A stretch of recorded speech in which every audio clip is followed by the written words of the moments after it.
हमीद से मुताल्लिक बात होती थी कि उनको चीफ रखना चाह रहे थे आप, ऐसे ये बात दुरुस्त है या गलत? ये जान के कैंपेन की गई और मैं समझता हूँ कि अब मैं पीछे देखता हूँ तो एक कॉन्स्पिरेसी थी, क्योंकि जो बाकी कंटेंडर्स थे आर्मी चीफ बनने के सर, अब उनको ये तासुर दिया कि मैंने नहीं दिया, क्योंकि मैंने कभी नहीं सोचा था कि कौन चीफ बनेगा।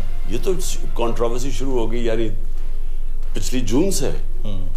तो मैंने तो कभी सोचा नहीं था आर्मी चीफ का, क्योंकि मेरा तो उस वक्त पिछली जून में देखो तो अगली नवंबर इतनी दूर थी। 1.5 साल पहले कौन सोचता था कि आर्मी चीफ कौन होगा। मेरा तो कंटेंशन ये थी कि अफगानिस्तान के अंदर जब अमेरिका पुल आउट करेगा तो हमारी सारी प्रेडिक्शन थी कि सिविल वॉर हो जाएगी। हमें किसी को भी नहीं पता था कि एकदम अफगान फौज कोलैप्स कर जाएगी जो हुआ।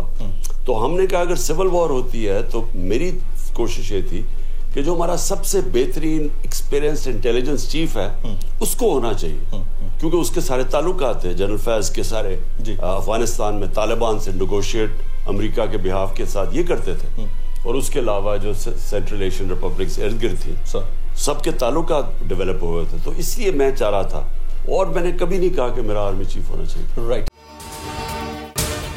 अगर आपको ये वीडियो पसंद आई हो तो सब्सक्राइब कीजिए और बेल आइकन जरूर हिट कीजिएगा।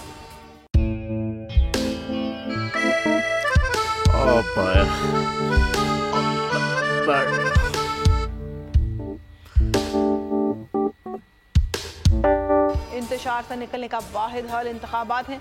हकीकी आज़ादी मार्च आज रवा। हाँ, आयत के मुताबिक अगर आप उसको ये रिपोर्ट दे दे तो मैं आपको 3-4 सीटें दे दूंगा। मौलाना हाँ साहब, वो जो रिमोट हमें दे दे, और वो जो नीली पीली चैनल है वो लगाए। जाओ शबाज। हम ऐसा टीवी देखते ही नहीं जिसका रिमोट हमारे हाथ में ना हो। और यहाँ पे कोई 2 नंबरी नहीं चलेगी। और हम कोई गुलाम है जो आप रिमोट मांगे हम दे दें? Absolutely not. यहाँ पे सिर्फ पाकिस्तान का नंबर 1 चैनल चलेगा, बोल, जो हकीकी सहाफत की जंग लड़ रहा है। पाकिस्तान के लिए कोई और नहीं, सिर्फ बोल खड़ा है। आप सब भी बोल देखें।